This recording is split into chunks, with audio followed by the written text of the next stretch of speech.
अमृतम में आप सभी का स्वागत है। तो हम आ गए हैं भगवत गीता अध्याय 18 श्लोक क्रमांक 77 और ये भगवत गीता का अंतिम से दूसरा श्लोक है। और पिछले श्लोक में हमने देखा किस प्रकार संजय ने कहा कि हे राजन, कृष्ण और अर्जुन के बीच जो संवाद है उसको सुन के मैं धन्य हो गया हूँ। मेरे को बहुत ही आनंद की अनुभूति हो रही है। और इस श्लोक में संजय कहते हैं कि भगवान के इस रूप को देख के मेरे रोंगटे खड़े हो रहे हैं। तो भगवत गीता अध्याय 18 श्लोक क्रमांक 77 संजय कहते हैं, तच्च संसमृत्य रूपम अति अद्भुतम हरे विष्णु में महान राजन हर्ष्यामि च पुनः पुनः।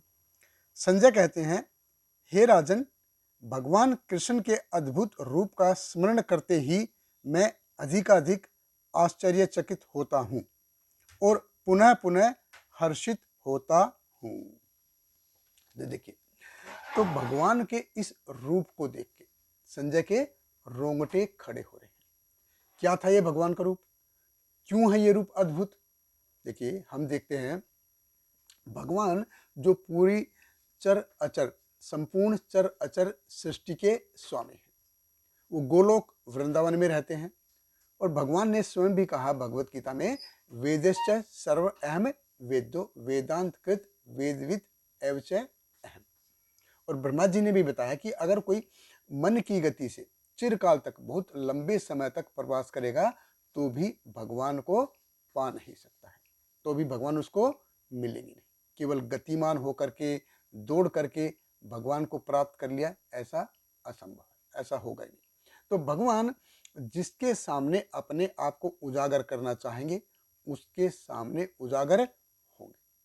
और संजय को देखिए खुशी हो रही है कि भगवान ने उसके इस रूप का अवलोकन करने का पात्र समझा कि भगवान की कृपा है जिसकी वजह से वो भगवान को ये रूप देख पाया। तो भगवान का दर्शन कर पाना आसान नहीं है, लेकिन व्यास देव की कृपा से, उनकी गुरु की कृपा से, उनको दिव्य दृष्टि के कारण भगवान के इस रूप को वो देख पाया। और रूप भी कैसा कि जहाँ पे भगवान अपने भक्त के सारथी बने हैं। ये उसी प्रकार है जैसे किसी बहुत बड़ी कंपनी का मालिक है और वो अपने छोटे से कर्मचारी का ड्राइवर बना हुआ है। उसी प्रकार भगवान बैठे हैं नीचे, 18 दिन तक लात खा रहे हैं। रणभूमि में इतना हाहाकार है, इतना शोर मचा है, लोग चित्कार रहे हैं, प्राणी मर रहे हैं, हर कोई दौड़ रहा है। घोड़े दौड़ रहे हैं, हाथी दौड़ रहे हैं, रथ दौड़ रहे हैं, हर सैनिक दौड़ रहे हैं। उनकी धूल उड़ रही है और वो धूल भगवान के चेहरे पे लगी है। भगवान के बाल हैं वो मिट्टी से भरे हैं, भगवान के जो वस्त्र हैं उन पे भी मिट्टी लगी है। और वो भगवान अर्जुन से इंस्ट्रक्शन ले रहे हैं, निर्देश ले रहे हैं। तो ये जो रूप है भगवान का, ये अद्भुत है कि जब भगवान अर्जुन के सारथी बने हैं।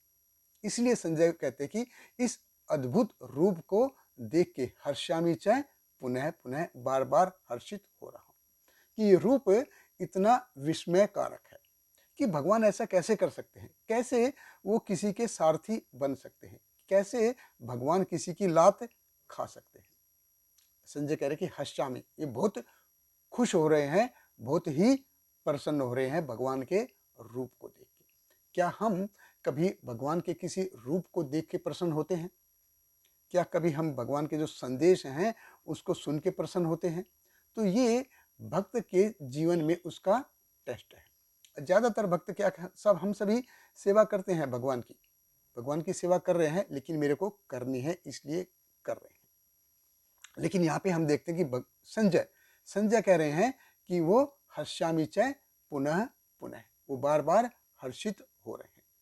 क्योंकि अपनी भक्ति में सेवा के कारण। और भगवान ने अंतिम संदेश क्या दिया है भगवत गीता में? भगवान ने कहा है, सर्व धर्मान प्रतिज्ञ माम एकम शरणम व्रज अहम त्वाम संपापेभ्य मोक्षयिष्यामि मां शुच मन मना भव मत भक्तो मत याजी माम नमस्कुरु। इसी अध्याय के 65वें और 66वें श्लोक में। और अर्जुन का जो फाइनल जो इंस्ट्रक्शन क्या है, अर्जुन ने कहा है कि करिष्ये वचनम तव नष्ट मोह स्मृति लब्धा त्वत्प्रसादात् मया अच्युत गत संदेह स्थित अस्मि करिष्ये वचनम तव, आप जो बोलोगे मैं करने के लिए तैयार हूं। और संजय है, उसके फाइनल शब्द क्या है, संजय कह रहे हैं हर्षामि च पुनः पुनः। तो ये है भगवान और भगवान के जो भक्त हैं कैसे आपस में मिले हुए हैं। बहुत बहुत धन्यवाद। हरे कृष्ण। श्रील प्रभुपाद की जय। Hare Krishna, Hare Krishna, Krishna Krishna, Hare Hare, Hare Rama, Hare Rama, Rama Rama, Hare Hare.